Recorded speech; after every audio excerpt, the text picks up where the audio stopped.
I spent my whole life pretending to be someone else. These haunting words came from one of Hollywood's most recognizable faces during a rare interview in 2003. Margaret Ann Romano, known to the world as Margie Roberts, was born on June 12, 1944 in Portland, Oregon. Her journey from a working-class neighborhood to the heights of Hollywood glamour would become both a dream fulfilled and a nightmare endured. Unlike many child stars who stumbled into the industry by chance, Margie was methodically groomed for fame by her father, Vincent Romano, a failed vaudeville performer who saw his daughter as a second chance at the spotlight he'd never achieved. From the age of 5, Margie was enrolled in dance classes, vocal lessons, and etiquette training. Her childhood weekends weren't spent playing with friends, but rehearsing routines and attending auditions across California. By age 11, she had already appeared in a dozen television commercials, her bright smile and natural charisma making her a favorite among advertising executives. Her film debut came in 1958 with Summer Dreams, a modest coming-of-age story that barely made a ripple at the box office. But everything changed in 1960 when she starred in Carousel Nights, a romantic musical that captured the optimism and innocence of Kennedy-era America. Playing Jenny Walsh, a small-town girl who falls in love with a traveling carnival performer, Margie embodied everything audiences wanted to believe about youth, love, and possibility. The film became a cultural phenomenon, spawning a hit soundtrack and making Margie Roberts a household name practically overnight. The Golden Years. The early 1960s belonged to Margie. She followed Carousel Nights with a string of successful films that cemented her status as America's darling. Moonlight Bay in 1961 showcased her opposite veteran actor William Holden, proving she could hold her own against Hollywood royalty. The Promises We Keep. In 1962, a dramatic departure from her usual fare, earned her critical acclaim and her first Academy Award nomination. At just 18 years old, she was on top of the world, gracing magazine covers, inspiring fashion trends, and receiving thousands of fan letters each week.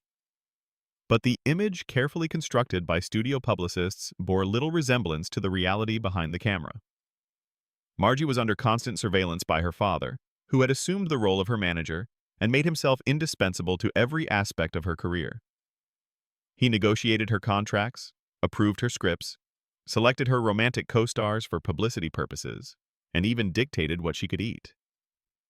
The studio, eager to protect their investment, supported this arrangement, viewing Vincent's control as insurance that their star would remain scandal-free and profitable.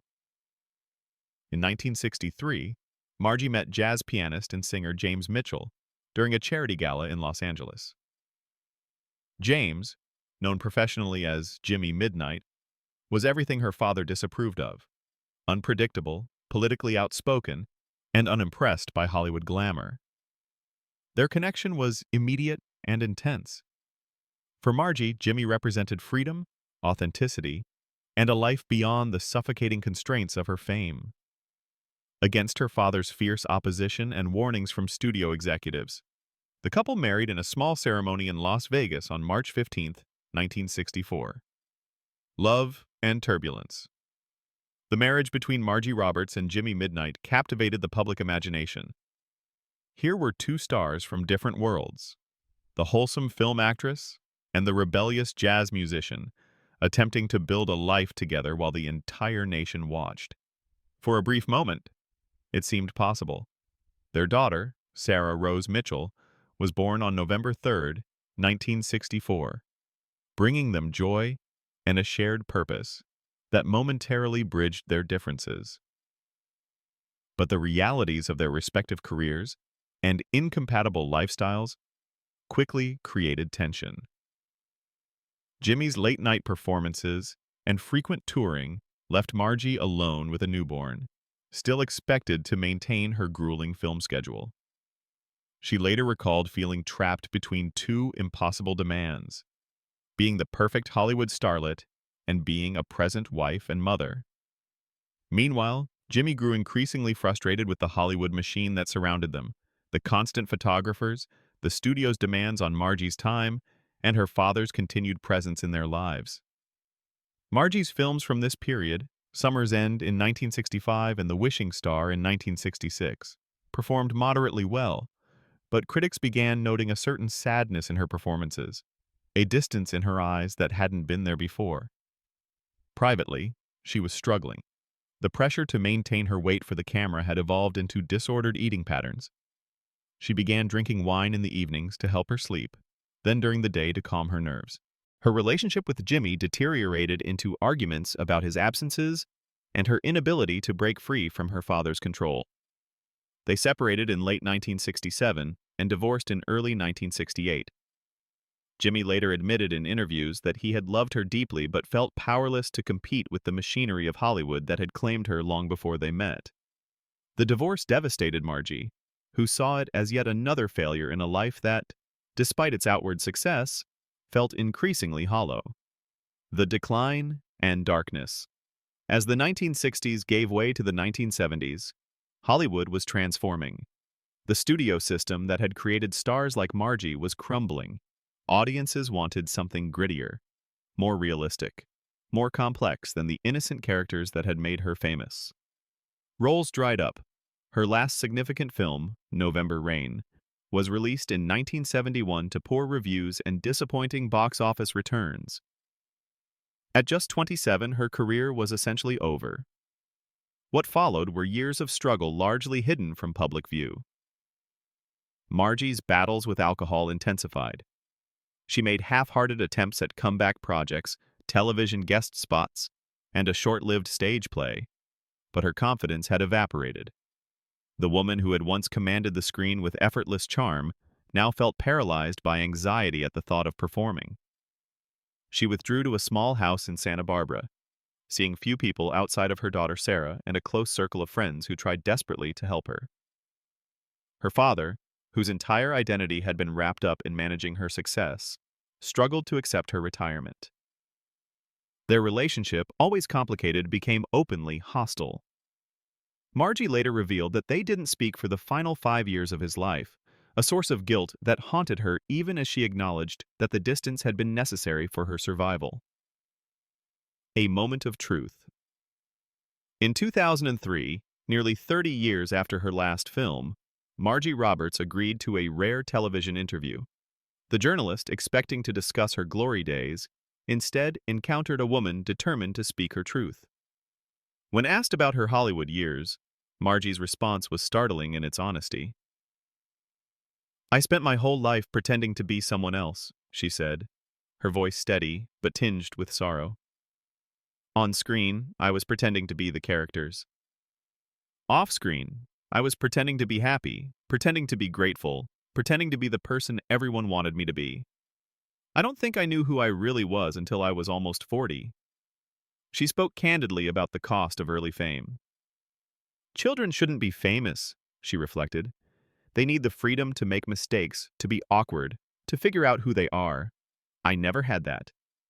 Every part of me was a product managed and marketed. By the time I was old enough to have my own thoughts, I didn't know how to access them." When the conversation turned to her marriage, Margie's eyes filled with tears. "Jimmy was the only real thing in my life during those years," she admitted. "But I was so damaged, so controlled, that I couldn't be what he needed. I couldn't even be what I needed." She revealed that Jimmy had died in 1997 from liver disease, and that she had visited him in the hospital weeks before his death. "We talked for hours," she said. "We finally said the things we should have said 30 years earlier. He told me he never stopped loving me. I told him the same. It wasn't closure exactly, but it was something." The interview revealed the extent of her struggles with addiction and mental health. "There were years where I didn't want to wake up in the morning," Margie confessed.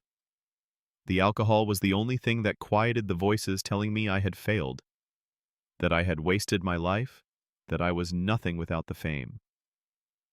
She credited her daughter Sarah with saving her life, describing how becoming a grandmother in 1989 had given her a reason to seek help and get sober.